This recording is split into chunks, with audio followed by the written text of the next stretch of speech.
এই যে পকোড়া ভাজা হচ্ছে, এই যে ভেজেছি পেঁয়াজি পকোড়া বলতে পেঁয়াজি, বুঝতে পেরেছ? পেঁয়াজি, এটার মধ্যে মাংস হবে আর পোলাও হবে। ঠিক আছে, এই মাংসের আলুটাকে ভেজে নিচ্ছি, মাংসের আলুটাকে ভেজে নিচ্ছি। জিরা আর গরম মশলা একটু দিয়ে দিয়েছি, টমেটো দিয়ে দিয়েছি, কিছুটা পেঁয়াজ দিয়ে দিয়েছি,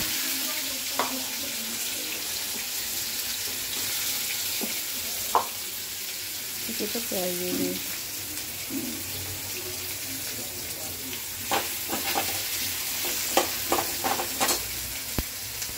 একটু করা হয়ে গেছে, একটু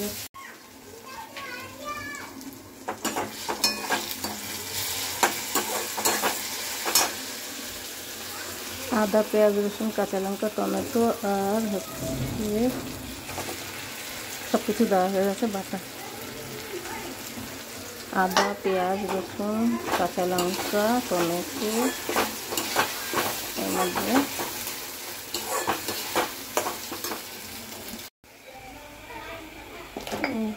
इसमें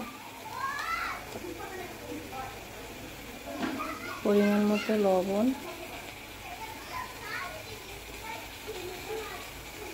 আচ্ছা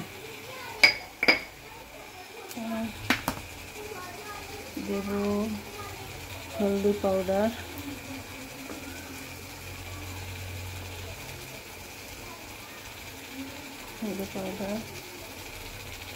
জিরা পাউডার, ধনিয়া পাউডার,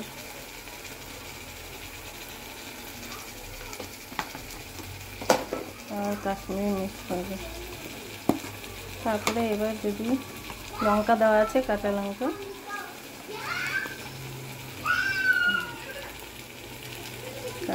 দেওয়া আছে, আবার মিলাম।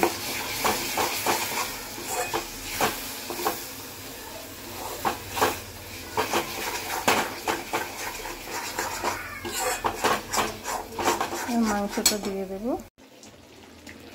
গরম মশলা,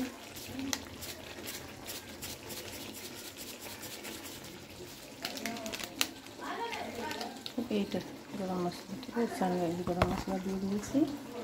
এবার দেখুন ঝোল দিয়ে ঢেকে দেবো। কেমন লাগবে বলুন দেখতে? মাংসটা ভালো হবে, আশা করি ভালোই হবে। ঝোল দিয়ে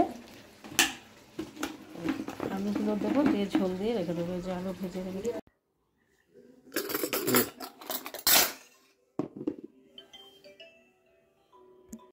দেখুন বন্ধুরা, মাংস হয়ে গেছে, আর মাংস তুলে তুলে দেওয়া হয়ে গেছে। আমি আর কি বলবো, আমার দেরি হয়ে যায়। এই যে পোলাওটা বানিয়েছি, দেখতে পাচ্ছেন, এই যে বিনস দিয়ে মটর দিয়ে ভেজ পোলাও বানিয়েছি, সব খাওয়া লেগে গেছে। ঠিক আছে, আর যদি রেসিপিগুলো ভালো লাগে তাহলে লাইক করে শেয়ার করবেন, না লাগলেও করতে হবে, আর শেয়ার করবেন, ज़्यादा से ज़्यादा সাবস্ক্রাইব করবেন। ঠিক আছে, তাহলে সবাই ভালো থাকবেন, সুস্থ থাকবেন। Good night, by.